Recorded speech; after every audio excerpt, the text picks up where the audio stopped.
Je voudrais qu'on parle dans cette vidéo de certains types d'employés. Des employés qui ne sont pas forcément les plus visibles, mais qui sont extrêmement importants. Et que vous gagneriez à chouchouter. Parce que oui, il faut respecter tous ses collaborateurs, mais évidemment, il y a des personnes stratégiques qui ont une importance plus stratégique que d'autres. Il ne faut pas se voiler la face. Je vais donc vous en parler aujourd'hui pour que, si vous êtes à la tête d'une équipe, que vous soyez entrepreneur, ou non, si vous dirigez des hommes, que vous compreniez véritablement où est votre poule aux œufs d'or. Qu'est-ce que vous devez chérir? Comment augmenter votre chiffre d'affaires en chouchoutant certains collaborateurs, entre guillemets, un peu plus que d'autres. En tout cas, en connaissant leurs valeurs, leur place et en sachant comment dans le dispositif, vous devez leur permettre de s'exprimer véritablement parce que votre business dépend d'eux. On en parle tout de suite. Je suis Régis Sezin, entrepreneur multipotentiel, conférencier, formateur et artiste. Je partage avec vous sur cette chaîne du contenu propulsif pour vous aider à rêver, oser et créer. Hello les rocks, j'espère que vous êtes solides. Moi je suis en parfaite forme et je suis plein de gratitude envers l'univers. Aujourd'hui, on va parler de business, on va parler de leadership également et vous allez comprendre pourquoi est-ce qu'il y a certains collaborateurs auxquels on doit faire plus attention que d'autres. Évidemment, tout le monde est important, mais encore une fois, si vous prenez une équipe de football, une équipe de basket, une équipe de hand, peu importe, dans le dispositif, il y a des joueurs stratégiques, n'est-ce pas? Même si chacun a son importance, eh bien, vous devez comprendre qui est votre numéro 10 de votre entreprise. Qui est le numéro 10? Qui est le numéro 9? Ça, je parle de foot, hein, et je m'y connais pas vraiment, donc je sais pas quels sont les autres numéros, les dossards que je devrais citer, mais globalement, qui est le plus important? Au basket, je crois qu'on parle surtout des pivots aussi, par exemple. Bref, qui est le buteur? Mais également, qui permet au buteur de marquer le but? Si vous êtes sur cette chaîne pour la première fois, je vous souhaite la bienvenue. Ici, on parle de tous ces sujets-là, hein, business, entrepreneuriat, développement personnel, éducation financière. Et ça permet à chacun de prendre conscience de son potentiel et de l'exploiter au maximum. Abonnez-vous donc, activez la cloche de notification pour rejoindre la communauté des gens qui rêvent, qui osent, qui créent la communauté des rocks. Alors, il y a quelques jours, je me suis rendu dans un restaurant, j'avais un déjeuner avec un ami. Et on s'est retrouvé dans une zone où il y a un florilège d'adresses, hein, il y a plusieurs restaurants, maquis, tout ça. Mais en plein midi, en pleine semaine, bien que ce soit un quartier d'affaires, donc il y a beaucoup de gens qui vont à la pause, comme on dit, déjeuner, mais il y a plusieurs adresses qui étaient plutôt vides, ou on va dire remplies au quart ou à moitié maximum.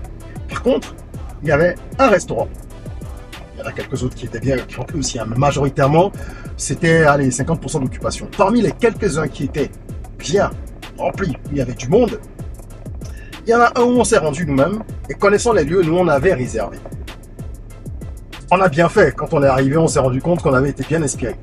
Et ça fait plusieurs années, peut-être plus de 5-6 ans, que ce restaurant est toujours plein tous les midis, de lundi à vendredi. Je ne sais pas comment ça se passe le week-end, je ne pense pas y être allé le week-end. Mais bref, en semaine, c'est tout le temps plein. Tout le temps. Pendant que d'autres galèrent à arriver à 50% de taux d'occupation. Et lorsqu'on échangeait, donc avec mon ami, on a parlé de cet aspect, on s'est dit tiens, ça tient à la route hein, ce restaurant. Et ils arrivent vraiment à tirer leur épingle du jeu. Mais pourquoi? Pourquoi m'a demandé mon ami? Je lui ai dit écoute, de mon point de vue, ça tient à une explication simple qui est la même dans toutes les entreprises. Quand vous allez sur place et que vous commandez, vous êtes servi rapidement. Ça ne met pas trop de temps, même quand ils sont full. Vous attendez entre 20 et 30 minutes pour de la cuisine qui est quand même d'un certain niveau, donc qui demande du travail. Hein? Et là, je parle de la durée lorsque c'est full. Ils arrivent quand même à s'en sortir. Et full, je crois qu'il doit avoir à peu près entre 40 et 50 couverts, quoi. Autour d'une cinquantaine de couverts. Le deuxième point, c'est que les serveurs sont extrêmement professionnels. Et c'est là que vous allez comprendre ce dont je parle.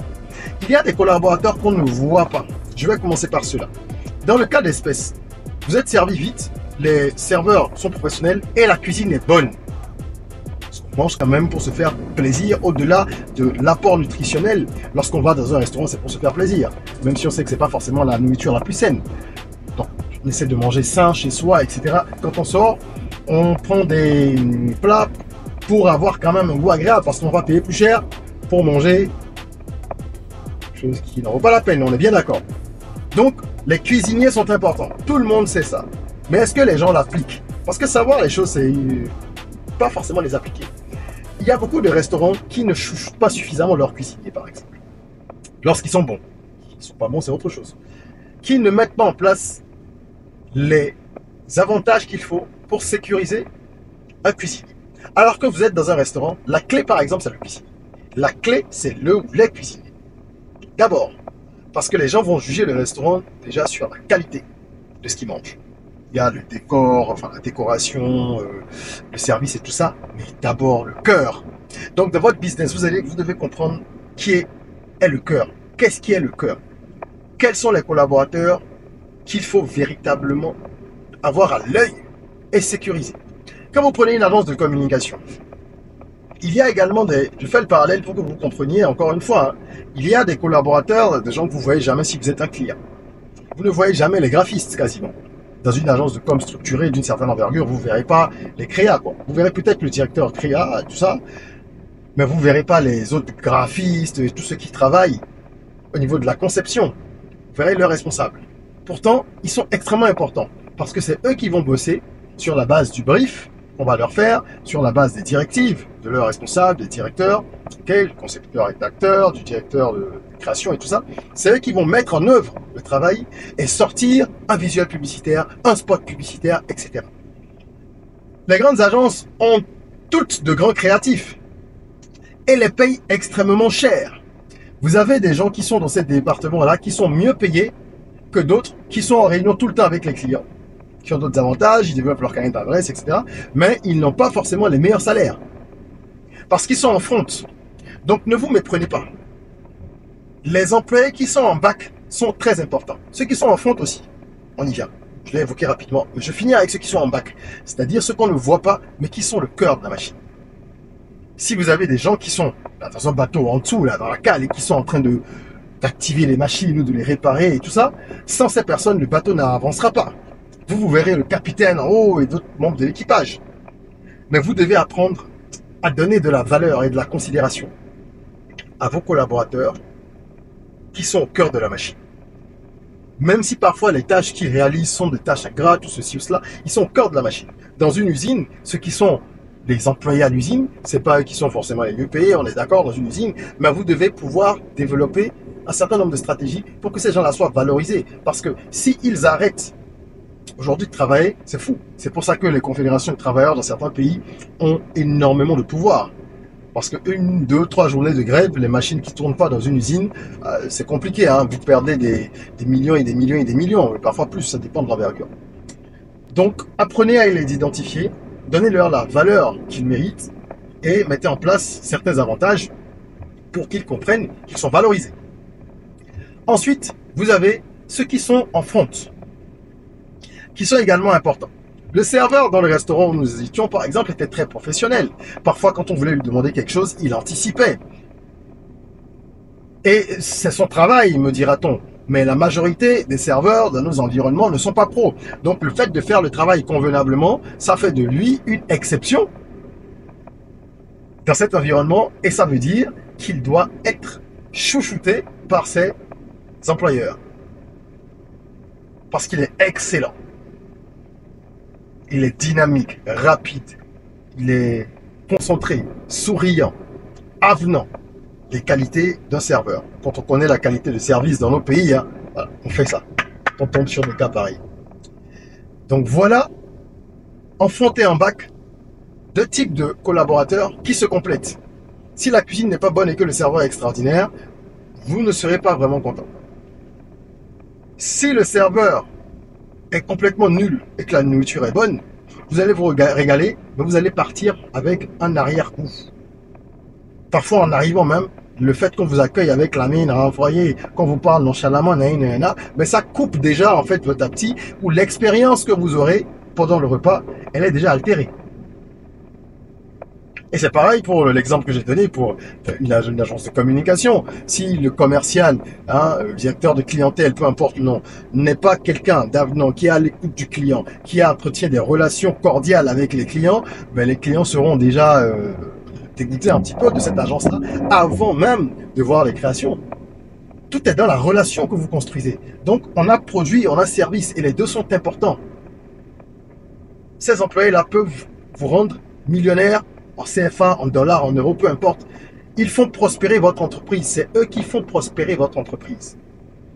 Et vous devez le comprendre. Si à ces postes-là, vous n'avez pas des gens performants, franchement, il faut virer les gens. Soit vous formez ceux qui sont là s'ils ont envie de changer, parce qu'il y a beaucoup de gens qui n'ont pas envie de s'améliorer, hein.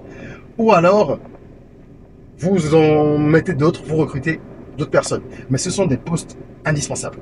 On ne peut pas parler de chaque commerce, chaque business, chaque industrie. Je vous ai donné 2 exemples pour que vous puissiez rapporter cela à votre entreprise et comprendre comment est-ce que vous devez identifier les personnes stratégiques, les joueurs clés, les numéros 10, comment vous devez pouvoir identifier ces personnes-là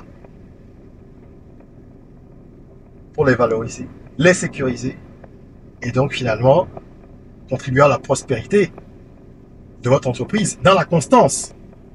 Parce qu'à ces postes, quand on change tout le temps, c'est pas bien. Les clients sont contents un jour, mais contents un autre. Il faut pouvoir garder des compétences et vraiment les sécuriser et les fidéliser. C'est ce que je voulais partager avec vous. J'espère que ça vous a édifié.